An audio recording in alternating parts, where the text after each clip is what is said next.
Okay, so now we're going to be doing a stability analysis to show why, in the last part of our video, why our R value was constrained to below 1/2. Because when we increased it, we had that crazy instability we saw. We're going to actually show that via a von Neumann stability analysis, which I believe that's what it's called. Von Neumann, something like that. But basically, we already proved that these two functions were solutions to our differential equation, our heat diffusion equation. But basically, we're going to say that this t right here and this x right here, we can say that that t is equal to our n times a delta t. So we're going to just start that first. So we're going to say that that t is equal to our n delta t, and that x is going to be equal to our j, which is our position on our bar, our temperature bar, and then times our delta x. And what we want to do now is basically do the stability analysis, and we're going to get from this equation right here. So we have that equation. We're just going to like bring it down. We're not going to rewrite it, but basically we can say that our we have our t j at n. We said that that will be equal to, from the first part, if we go back up here, we said that that was equal to this expression, except now we're changing our t and our x value. So we have our t at j and n. I'm going to change that j, it's a little ugly.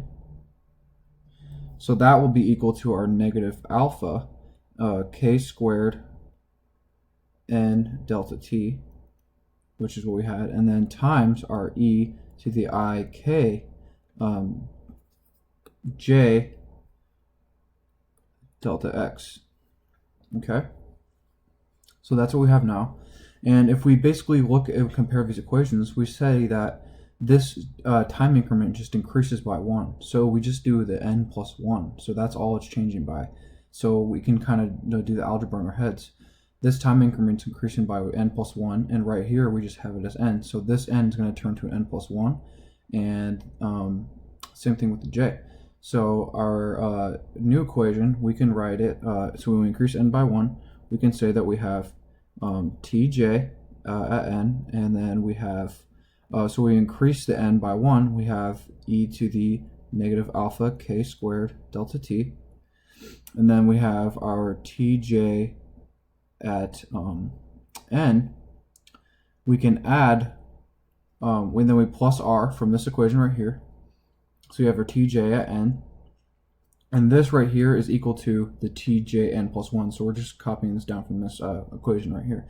So then we have r, and you can see we can factor out a tj right here. We can factor out a tj at n. So we're going to go ahead and do that. So we have a tj at n, and then we can factor that out. So we have, now we're going to have a e I k delta x, and then minus 2, and then we're going to have plus,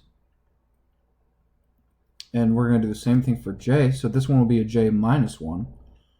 So in that case, we need to make our I negative. We can make our I a negative I. Because same thing we did the n, we did the n plus 1. In this case, we're going to do the j minus 1. So it's going to be a negative up top. So then we just do plus e to the negative I k delta x. And that's for that part of the equation. So basically we can see now what we can do to substitute these in. So what we're going to do now is actually, we want to look at the Euler's formula. And we know that it has a relationship between I and sine and cosine. And then that will be able to show us this stability requirement we're interested in. So from our Euler formula, so we know that our e to the I k delta x, we know that will be equal to cos, we'll know that our e to the I k delta x, that will be equal to the cos k delta x plus our I sine k delta x, and that's from the Euler's formula. And then we can see right here that can come from e to the I kx, we can see that that can come from this right here.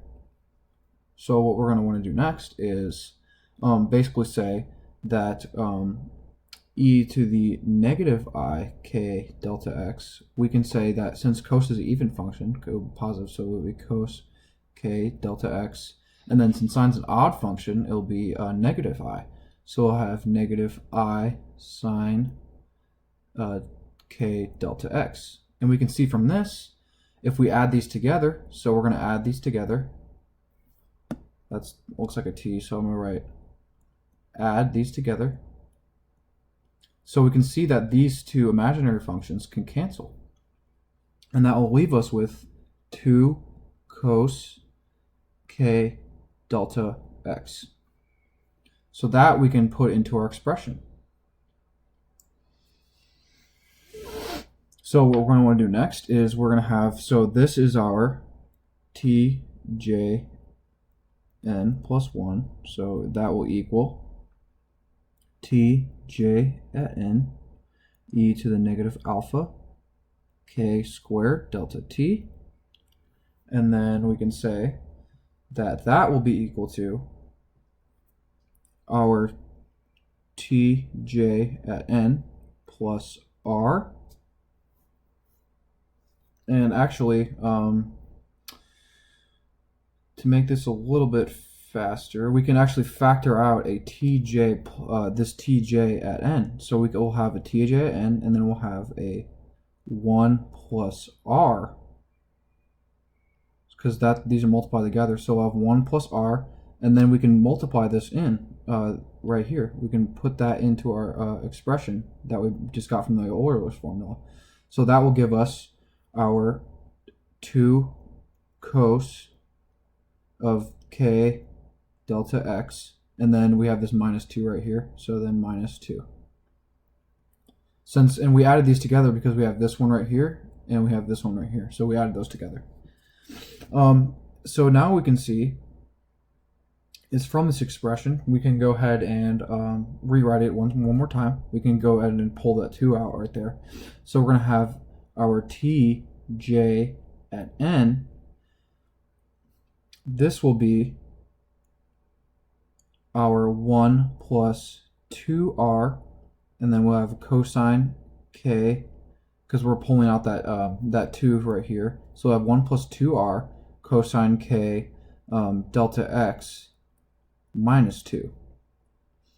And if we look at this expression carefully, and this is all tjn plus 1, so this is the equation that we want from equation 2. So we can look at this and we can say, if we look at this, this has to be less than 1, because in our code, which we already showed, if this isn't less than 1, it's going to, if we keep adding on stuff that's more than 1 right here, it's going to basically go to infinity. And that's why we had those stability and that stability graphs that when it was going to like the 268th power, because we had greater than 1 in this expression. So we basically are going to show real quick why this needs to be the r value that we created in this expression when we did this finite differencing. It needs to be less than 1/2. So we can say that needs to be less than 1. So then we can say our 2r from this down here, we can say our 2r and times the cosine of k delta x, and then minus 1. We can say that this basically has to be 0, less than 0. And I think I have made a mistake. I think this needs to be minus 1 right here. Yeah. Yeah, okay, I think that's minus 1. Yeah, so it has to be minus 1, because then, yeah, so then that would make that, if this is less than 1, then that would make that less than 0. Okay, yeah, right.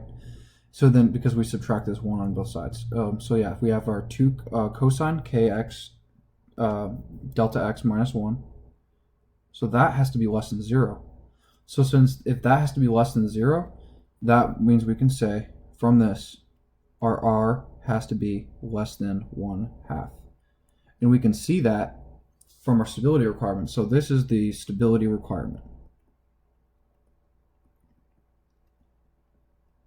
And we showed that in our code over here when we went and coded this out, because if we change this this r, if it got greater than 1/2, since our thermal diffusivity in alpha were or our thermal diffusivity was 1, and same with our delta x, if that got higher than 1/2, like remember when we did this, if we're just going to show it again, when that became higher than 1/2, it screamed at us. Look at that.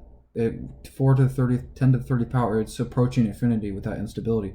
So basically what we're going to do next is apply this other method called the Crank-Nicholson method, and that's going to basically allow us to fix this instability mistake that we have. But this is just showing how the instability requirement for R, because when we have this this expression right here, when that is greater than 1, our equation approaches infinity, in which we saw that in our graphs.